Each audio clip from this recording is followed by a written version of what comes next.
हमें 11 नवंबर को आईजीएमसी बुलाया गया था मेरे फादर की कीमोथेरेपी के लिए। हम लोग जब हमारे फादर के साथ कीमोथेरेपी के लिए आईजीएमसी गए तो हमें वहाँ पे बोला गया कि आपको अभी इंजेक्शन नहीं मिलेगा, वो अवेलेबल ही नहीं है। हिमकेयर कार्ड वालों ने पेमेंट नहीं की है तो हम वो इंजेक्शन आपको नहीं दे सकते। उन्होंने हमें पूरे महीने ऐसे ही घुमाया, 2 दिन में आना 2 दिन में आना ये बोलते रहे। ऐसे 2 दिन करते करते पूरा महीना ही हो गया और 3 दिसंबर को मेरे पापा एक्सपायर हो गए। तो जब हमने उनसे और वो लगभग 3 दिन पहले हमें कह रहे थे कि अगर आपको इतनी ही इमरजेंसी है तो आप इंजेक्शन अपने पैसों से ले लो। इंजेक्शन लगभग 50,000 के आसपास था या उससे महंगा भी हो सकता है। हमारी आर्थिक स्थिति इतनी ठीक नहीं थी कि हम इतना महंगा इंजेक्शन अफोर्ड कर पाए। हमने जब तक पैसे इकट्ठे किए पापा के इंजेक्शन के लिए तब तक मेरे पापा एक्सपायर हो चुके थे, जो कि बहुत हमारी फैमिली के लिए बहुत बड़ा झटका है। मेरी फैमिली में मेरे पापा के अलावा और कोई भी अर्निंग करने वाला नहीं था। मेरे पिताजी ही थे जो कमाते थे घर पे। मैं अभी 21 वर्ष की हूँ और मेरा भाई भी छोटा ही है जो कि स्टडी कर रहा है और मेरी भी स्टडी ही चल रही है। मेरी मदर बीमार रहते हैं, उन्हें डायबिटीज़ है और वो बीपी की भी पेशेंट है, तो उनके इलाज का खर्चा और भी बहुत सारी चीज़ें होती है। मेरे पिताजी के अलावा हमारे घर में और इनकम का सोर्स कोई भी नहीं है। हमें आज अब इतनी मुसीबतों का सामना करना पड़ रहा है।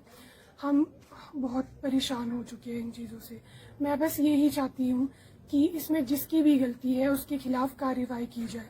मैंने जब सीएम हेल्पलाइन में फ़ोन किया और ये कंप्लेंट डाली कि मेरे फादर के लिए इंजेक्शन अवेलेबल नहीं हो रहा है, वो नहीं किया गया हिमकेयर कार्ड के द्वारा, क्योंकि हमें हिमकेयर कार्ड का हमने पूरा प्रीमियम लिया हुआ था और जब उसे एक्टिवेट करते हैं तो उन्होंने हमें पैकेज भी पूरा दिया था। तो फिर हमें इंजेक्शन क्यों नहीं मिला? हमें उस टाइम तो कोई इन्फॉर्मेशन नहीं दी गई कि आपके हिमकेयर में या मतलब सरकार द्वारा हिमकेयर कार्ड में पेमेंट नहीं डाली गई है। तो जब मैंने ये कंप्लेंट डाली तो सीएम हेल्पलाइन से मुझे ये बोला गया कि हम कुछ देर में फ़ोन करते हैं, और जब उन्होंने कुछ देर में फ़ोन किया तो वो कहते हैं कि ये हमारे अंडर आता ही नहीं है। अगर आप डॉक्टर्स पे केस करना चाहते हैं तो हम तभी कुछ कार्रवाई कर सकते हैं। डॉक्टर्स की जब इसमें कोई गलती ही नहीं थी, डॉक्टर ने मेरे फादर को बहुत अच्छे से ट्रीट किया।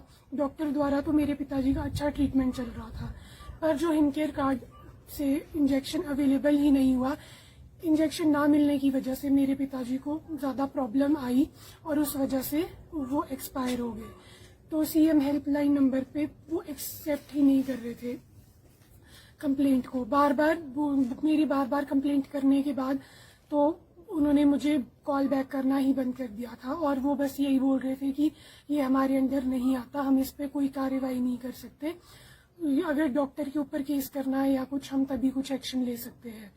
तो मैं बस यही चाहती हूँ कि इसमें जिसकी भी गलती है उसके ऊपर एक्शन